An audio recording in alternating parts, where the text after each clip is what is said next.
마태복음 13장 18절부터 30절입니다. 오늘 본문의 배경이에입니다. 이 단락은 씨 뿌리는 자의 비유에 대한 예수님의 해설입니다. 그 후 예수님은 연이어 3개의 비유를 무리들에게 제시하십니다. 그러나 그에 대한 해설은 제자들에게만 하십니다. 13장 18절부터 23절입니다. 씨 뿌리는 사람의 비유 해설. 너희는 이제 씨를 뿌리는 사람의 비유가 무슨 뜻을 지녔는지를 들어라.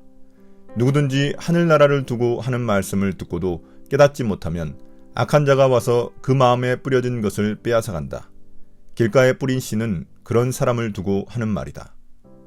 또 돌짝밭에 뿌린 씨는 이런 사람이다. 그는 말씀을 듣고 곧 기쁘게 받아들이기는 하지만 그 속에 뿌리가 없어서 오래가지 못하고 말씀 때문에 환난이나 박해가 일어나면 곧 걸려 넘어진다. 또 가시덤불 속에 뿌린 씨는 이런 사람이다. 그는 말씀을 듣기는 하지만 세상의 염려와 재물의 유혹이 말씀을 막아 열매를 맺지 못한다. 그런데 좋은 땅에 뿌린 씨는 말씀을 듣고서 깨닫는 사람을 두고 하는 말인데 이 사람이야말로 열매를 맺되 100배 혹은 60배 혹은 30배의 결실을 낸다. 이제 예수님은 비유의 뜻을 제자들에게 설명해 주십니다. 예수님은 이 비유를 씨를 뿌리는 사람의 비유라고 지칭하시는데 이는 이 비유에서 씨 뿌리는 자의 역할이 중요함을 암시합니다. 씨 뿌리는 자는 예수님을 의미합니다.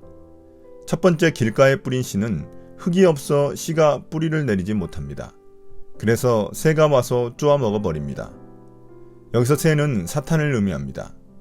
이는 하나님 나라 복음을 듣고 그것을 마음으로 확실히 받아들이지 않아 사탄이 그 말씀을 빼앗아 가버리는 사람을 의미합니다.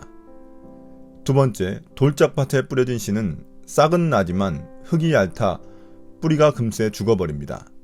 이는 하나님 나라 복음을 듣고 처음에는 기쁘게 받아들이지만 고난이 찾아오면 곧바로 넘어지는 사람을 의미합니다. 이 사람의 문제는 자기 안에 뿌리가 없다는 것입니다. 이는 처음에 기쁨으로 반응한 것이 깊은 내적 확신에서 나온 것이 아님을 의미합니다. 세 번째, 가시덤불에 뿌려진 씨는 뿌리를 내리지만 가시덤불이 성장을 방해해 열매를 맺지 못합니다. 이는 하나님 나라 복음을 듣고 처음에는 반응하지만 세상 염려와 재물의 유혹이 말씀이 마음에서 성장하는 것을 막아 열매를 맺지 못하는 사람입니다. 돌짝밭에 해당하는 사람이 고난과 같은 외부적 요인으로 넘어진 경우인 반면 가시덤불은 내부적 요인으로 실패한 경우입니다. 가시덤불의 경우에 해당하는 사람은 열매를 맺지 못했다는 것으로 볼 때 교회 안에 있는 사람일 가능성이 높습니다. 마지막으로 좋은 땅에 뿌려진 씨는 말씀을 듣고 깨달아 열매를 많이 맺는 사람을 의미합니다.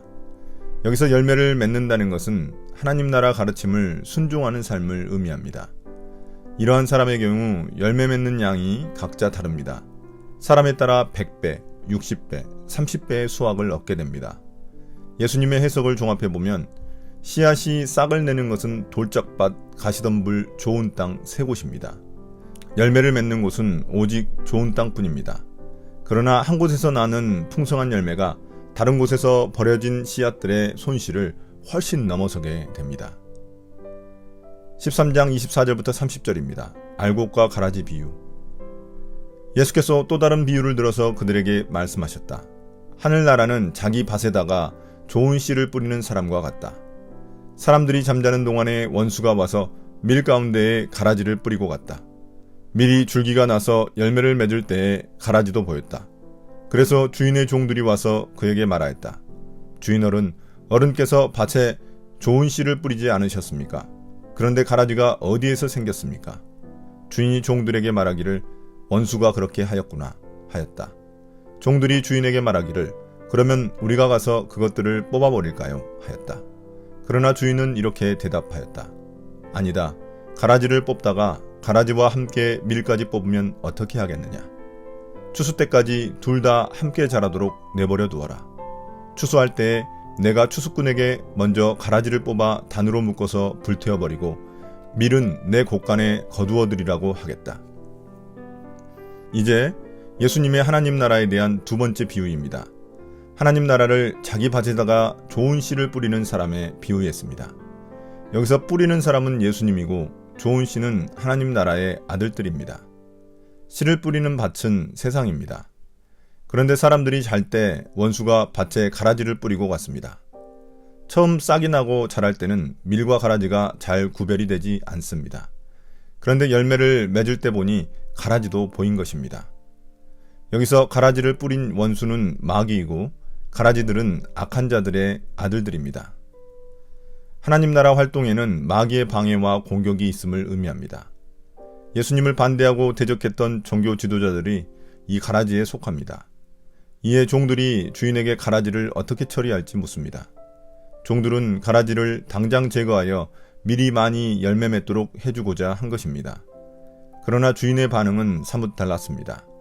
주인은 종들에게 가라지를 뽑다가 밀까지 함께 뽑을 수 있으니 추수 때까지 가만두라고 말씀하십니다.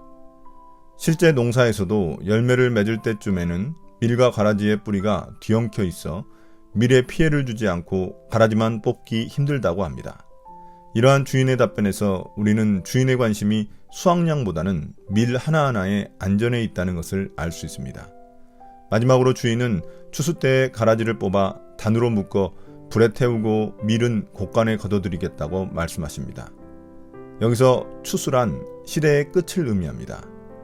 예수님은 세상 속의 밀과 가라지, 곧 하나님 나라의 아들들과 악한 자들의 아들들이 섞여 있지만 마지막 때에는 최종 심판을 하시겠다는 것입니다. 그러니 그때까지 제자들에게 인내하고 기다리라는 의미입니다. 오늘의 묵상 포인트입니다. 첫 번째, 예수님은 어떤 분입니까? 예수님은 가라지를 추수 때까지 그대로 두라고 하십니다.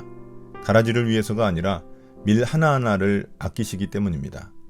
밭에 밀과 가라지가 함께 자라는 것처럼 세상과 교회 안에도 신자와 불신자가 함께 섞여 있습니다. 그들을 가려내고 심판하는 것은 우리의 역할이 아닙니다. 예수님의 관심은 당장 의로운 세상을 만드는 게 아니라 하나님 나라 아들들을 끝까지 안전하게 보존하시는 것입니다. 두 번째, 나에게 주시는 교훈은 무엇입니까? 결국 씨앗의 운명은 밭에 따라 달라집니다. 길가에 뿌려진 씨는 하나님 나라 복음을 처음부터 거절하는 사람이지만 나머지 세 개의 밭은 처음에는 싹이 나며 긍정적인 반응을 보이는 사람들입니다. 그러나 안팎으로 위협이 다가오자 돌짝밭과 가시덤불의 사람들은 넘어지고 열매를 맺지 못했습니다. 반면 좋은 땅의 사람들은 많은 열매를 맺었습니다. 결국 관건은 싹이 아니라 열매입니다. 오늘의 기도입니다. 주님, 하나님 나라 복음이 열매 맺지 못하게 하는 내 안과 밖의 장애물들을 이겨낼 수 있도록 도와주십시오. 예수님 이름으로 기도드립니다. 아멘.